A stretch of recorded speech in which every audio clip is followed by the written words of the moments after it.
It is wet and sloppy outside. It has been raining all night. We are gonna go check on our baby chick to make sure that he or she made it through the night. Join us here on the farm.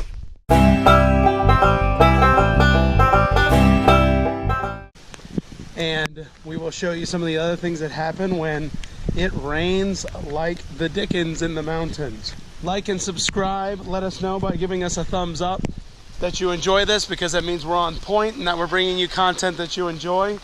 And always make sure that you subscribe by subscribing below.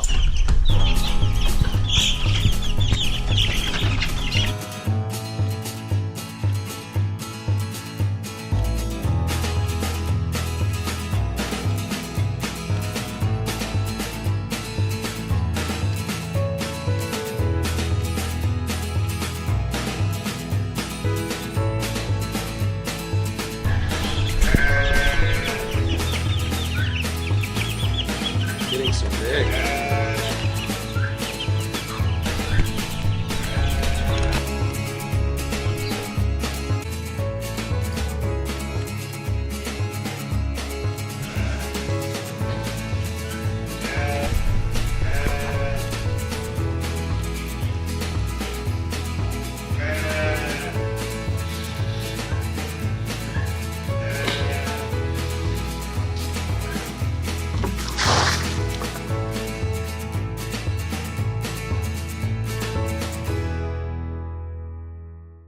Hey, so our sheep are actually pregnant, or excuse me, they're in milk now. And so what we have here is we have a little bit of a grain mixture just to support their milk for their little young rams. We want the rams to grow up to be nice and strong.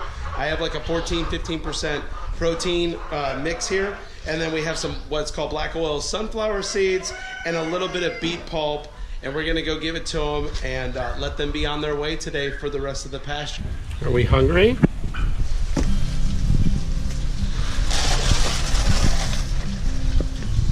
There's the two little rams. This one's coming up on a month old in the middle, and that is Freedom, because he was born on the 4th of July. And then this one right here, we still don't have a name for him, but he was born about 2 to 3 weeks later. We need some names, guys. Put them in the comments below and let us know what you guys think that we should call this ram. I moved the bucks again. But it's okay. We moved the bucks because it's definitely wet outside. It's raining and they're in like a trough kind of deal. Yes, and so I don't like that because it's really bad for their hooves, and I just feel better if they have a better shelter. So we moved them back to the original spot. Yeah, and it probably could be temporary because we might move them back out again. Permanent. So we have 2 different kinds of minerals. I really like these ones. These are the highest in copper for goats. Most of the minerals from the feed store are not this high in copper. And we are very copper deficient in our area. You can look up in your area if it's copper deficient. But this has somewhere between 1350 and 1600 ppm. Minerals do not have that much. So I really like these minerals. They're a little bit more and you can get them on Amazon, but we just get them from the feed store. So what about this feed area? What do you got going on here? Oh, this is just an old freezer. That's it, guys. It's an old freezer that we've converted into being our feed. Yeah, so for goats and sheep, I like to give 50-50 of minerals and kelp. Feed store will have it. If you're also a member of Azure, am I saying that right? Azure Standard, you can get it through them too. Now, ideally, I want my mineral feeder that I can hang, so eventually I might talk Frank into moving that on over.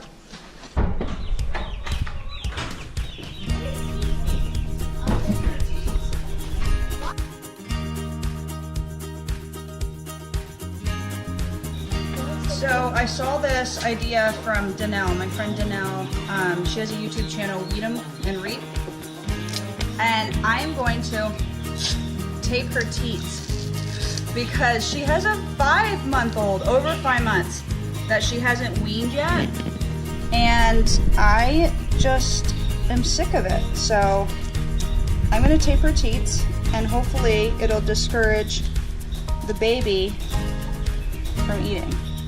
So DaNelle, thank you for this awesome idea.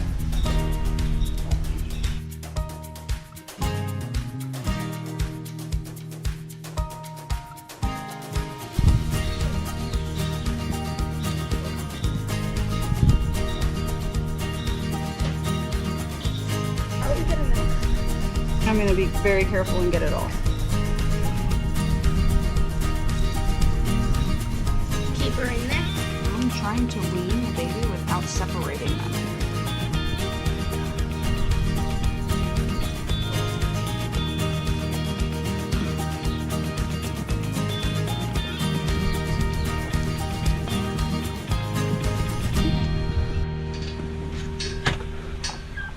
Oh, Squint! How you doing with that tape? There's her baby right there, as you can see. These are Nigerian dwarfs, so they're small anyway. They're a dwarf breed. But she's big enough to be weaned. She is 5 months old, still nursing on mama. Nothing. And so far the tape's holding up. I'm sorry, Squints. We taped up her teats during the day so that I don't have to separate the baby during the day with her because I actually don't have a place to put the baby. And it'd just be less stressful that she's with the mom, and it worked. So last night I milked her, she was full. I saw the baby try to get to the teats and didn't even bother with them because of the tape being on there, so it worked. Dark still. But we'll take a look around. The turkeys are gonna peck me the whole time, but I see 2 chicks right now, 3, 4, and then there's the 5th. So she took the chick back in. So we are good. Mom is all reunited with babies. And what are you doing today? So yeah, good news scenario. The mom is back with her baby chick. The baby chick must have just wandered off. Somehow got, I don't know, somehow the chick got all wet and then she just didn't actually see the baby chick, but we are good now. And you, my friend, are getting big. Check out this bonus footage from where I get the pleasure of having to battle rats in a chicken coop. Yeah, let's go check on the chickens, see how they're doing. Our black Australorps are growing fast, and they should be giving us eggs in about, hopefully 1 to 2 months. It'll be awesome. All right, so the chicken water is just fine. One over here. Let's see how their food's doing. And the rest of the Australorps are like, no way, we're not going out yet. It's so funny. Ah, rats. So we have ourselves a rat problem. We got 1 rat coming in right now. Look at that. Ah, the fun thing about raising chickens. All right, let's go ahead and get that fixed. All right, so what I do is I take chicken wire and I take a little piece off the bottom, because the way that you have to put the chicken wire on, and I'll show you here in a second, is that you have to put the chicken wire on to where, you know, you have a flat edge that you can staple, and then I take some and I bend it back down, because what rats will do is that they go at the wall and then they dig down, and that's how they know how to get up underneath things. So what this rat has done is done just that. Found a weak spot. Rats, by the way, can actually chew through wire with their teeth. It's unbelievable. So what I'm gonna do is I'm gonna take a piece of this chicken wire and I'm gonna make it nice and burred. See how it has all those edges? And I take that and I fold it in half, and I just sort of like make it to where it's like this really pointy, annoying piece of metal. And I'll stuff this in the hole, and then I'll reinforce my old chicken wire with new chicken wire, and then bury the whole thing, and hopefully this rat will leave us alone. Let's see how it works. So what I'm gonna do is I'm gonna take this piece of chicken wire and stick it in there and make this really annoying for this rat to work around this thing. I take that and I stuff it in there, and then I'm gonna take this piece of chicken wire, place it over top, and we'll staple it in.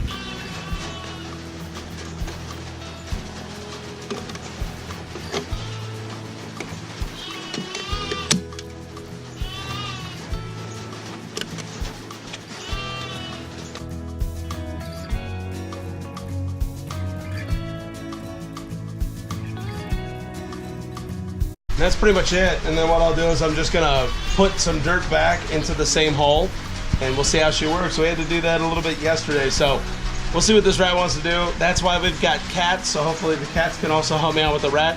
because we try to do as best as possible. We try to keep things in an organic sense. I don't want to spray. I don't want to put rat poison out. I'm not going to do that to my animals, and I'm not going to do that to the rat. So it just is a little bit of a battle, but you know what? All they're doing is looking for food. So we'll get it squared away, and we'll let you know how it goes. Let's see how my rat deterrent decided to work. All right, so one thing that we have to do is we got to get this feeder up off of the ground. Now, we've had it on the ground. We've had the luxury of not having any rats or anything trying to get in. But now we're going to get this up off the ground. That way, at least we can have a height advantage against the would-be frustrating little things that are trying to get in here. But all in all, like I said, I've got this pretty well sealed in here. But the thing is, though, is that they're always going to still find the path of least resistance. I'll show you where it looks like it either exited or came in this corner. And so I've got like a whole little setup happening over here again to try to dissuade it from coming over this way. It really just is a matter of, like, I feel like the little boy at the dam who, like, if you have one spot that is bad, improve it, reinforce it, and then keep them out. Because once you finally get enough of this material here, then they really have a discouraging time to try to get in, and eventually they will in fact leave you alone. But we'll tie this up. We'll show you what that looks like.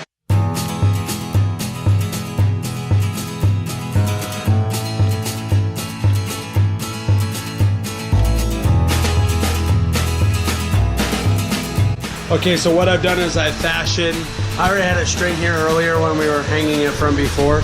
So what I've done is I've fashioned just a regular slip knot, and what the slip knot will do is the slip knot will ensure that I can make it easy for me to be able to adjust it as necessary. Right now we're going to try it where it's probably about 4 to 5 inches off the ground, which is plenty of room for most chickens, and plenty of room to sort of dissuade any would-be predators that try to get in here at night. And if that ends up not being tall enough, then I can always take the slip knot, move it up, and slide it, and then it'll be able to actually adjust accordingly. This is where I saw a lot of activity, and also, you know, you can see all of this ground has been freshly dug up. I mean, it's not the same color as this, and it looked like there was a small hole. I've already patched it, but there was a small hole behind this rock right here. So somehow it was using this to either get in or get out, or both. And so we'll take a particular look at this to try to determine is it this is my weak spot now, because all of this looks okay. And oh, I found another hole just now. Look at that. It looks like we have ourselves an entry exit hole right here as well. So that's likely where he's also getting in at. So let's go ahead and patch that up. All right, I got the chicken wire in place, and now I'm going to go ahead and tape it.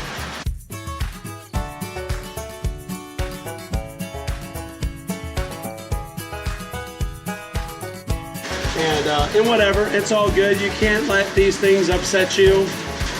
Part of homesteading. So reassured, it's all good. Continue to improve, always improve, and just deal with hiccups along the way. And you know what? It teaches you a lot about patience, and it teaches you a lot about how to just deal with things without getting frustrated, that you can use these concepts throughout your entire life. So it's all good. Keep improving, keep homesteading, apply these things, and we'll catch you later. So we're hoping that the rat population will be down to 0 shortly. But like I said, you can't allow the various things that happen in nature for a good reason to ever really get you down. You know, some of the pests that we deal with on the farm, rats, sometimes some mice, flies on the animals, gnats, you know, snakes. These are things that are supposed to be there for a reason. And so we try to leave the ecology unaffected because we practice organic. We're not a certified organic farm, but we practice organic. And so what we want to do is we want to make sure the ecological system remains intact. And so, you know, one of the challenges as a farmer is, in fact, having all of the different things in a very non-chemical laden and preservative-free world that we try to live in out here on our homestead. We have to use a bunch of mechanical barriers or you know, other predators of those pests. So my turkeys are pecking me, by the way, but and they're pecking me just because they're unbelievably curious. But see, we can create an environment where everything can actually live in pretty good peace and harmony. And so we really want to ensure the survivability of things. And the last thing that we want to do is put a bunch of chemicals or traps with all of those crazy chemicals out on the farm, because honestly, our animals can get into it and they can get really, really sick because of the same. So it's like this whole concept of robbing Peter to pay Paul. We don't want to do that because we want to raise things naturally and sustainably for years to come.